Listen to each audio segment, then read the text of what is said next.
5 men surrounded a billionaire at a hotel. Then the maid saved him with skills no one knew she had. The Blackwell Imperial Hotel in New York was the kind of place where everything gleamed. The floors, the chandeliers, even the whispers. Billionaires came and went, like passing shadows, each one wrapped in their own secrets. But nobody paid attention to the staff, not really, especially not the maid. Her name was Maya Lawson. Quiet, polite, she moved through the hallways like a breeze, unnoticed, carrying sheets, towels, and a cleaning cart that rattled on one bad wheel.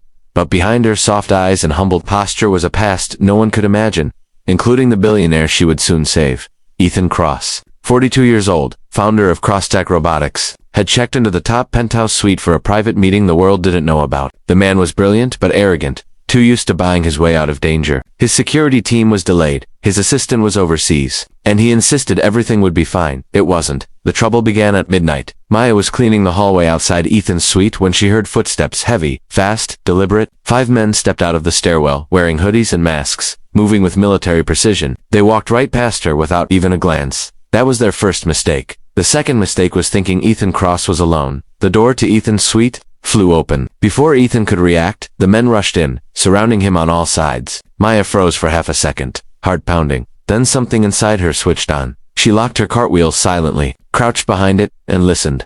"Mr. Cross," one of the men said coldly, "you took something from people you shouldn't have, and now you're going to pay." Ethan lifted his hands, trying to stay calm. "Whatever this is, we can talk." "There's no need." A punch cut him off, sending him crashing into the glass table. Blood dripped from his lip. Maya's jaw tightened. She remembered the first rule she learned years ago: move only when you have the advantage. Inside the room, one of the men grabbed Ethan by the collar. "Open your laptop, transfer the files now." Ethan groaned, trying to push himself up. That was it. Maya inhaled slowly, her heartbeat slowing, not racing. Her hands stopped trembling. Her expression hardened into something sharp and focused. She slid a hand under the cleaning cloths on her cart and quietly pulled out a folded metal object, a tool she kept not for cleaning, but for protection, just in case.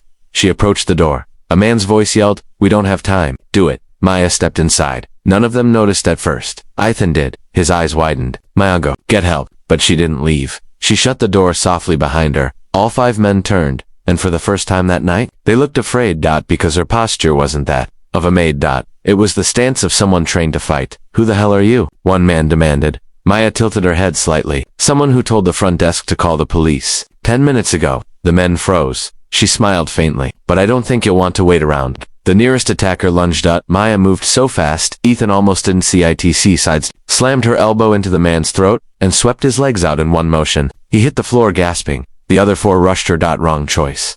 The second attacker swung at her. She ducked, grabbed his wrist, twisted sharply, and disarmed him as a knife clattered to the ground. She kicked it under a cabinet. Another attacker tried to grab her from behind, but Maya slammed her head backward into his nose, then spun and drove her knee into his stomach. Until he collapsed, the 4th man lifted a chair to strike her. She caught the chair, stopped it, pushed him backward. He stared at her like she wasn't human. "What are you?" he shouted, panicked. Maya looked him dead in the eyes. "I'm the maid." The last attacker grabbed Ethan and pressed a small blade to his throat. "Move, and he dies." Maya didn't hesitate. She took exactly 3 steps forward, flicked her wrist, and the folded metal object she carried snapped open into a tactical baton. With one precise throw, she hit the attacker's wrist, knocking the blade to the floor. Ethan stumbled backward. Maya grabbed the man by the collar, twisted, and slammed him into the wall so hard the framed painting cracked. Silence. 5 men groaned on the floor. Ethan stared at Maya, shaken, but unable to comprehend what he'd just witnessed. Before he could speak, hotel security stormed in,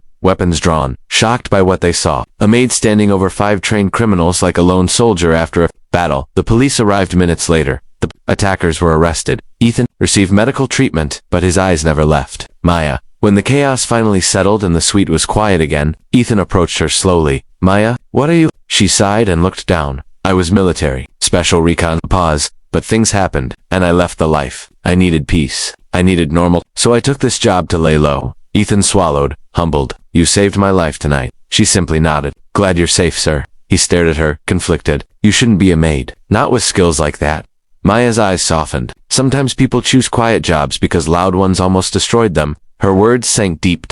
Ethan had spent years assuming people only worked certain jobs because they lacked choices, but tonight shattered that illusion. He looked at her with something she'd never seen from a billionaire before. "Respect, Maya," he said after a long silence. "I want to offer you something." She raised a brow, not a handout. "A position," he continued quietly, I want you to be head of my personal security, top salary, full authority. You'd build your own team, set your own protocols, and you'd never have to hide again. Maya tensed. I don't want to live in violence anymore. Ethan shook his head. You wouldn't be fighting. You'd be preventing, protecting. You'd be training others using your skills the way you choose. She hesitated, then whispered, why me? Because, Ethan said, the world ignores people like you until the moment they need saving. I don't want to ignore you. I want to honor you. Her eyes shimmered, slowly. She nodded. Months passed, and Maya became known within the company as the quiet legenda woman with a past no one could guess, a courage no one could match, and a compassion that guided every decision she made. Ethan never forgot the night she saved him, and Maya never forgot the truth she learned. Sometimes the quietest people carry the loudest stories. Sometimes the ones who serve are the strongest of all. Moral: never judge someone by their job, their clothes, or their silence. The world is full of hidden heroes, ordinary people with extraordinary courage waiting for the moment someone finally sees them.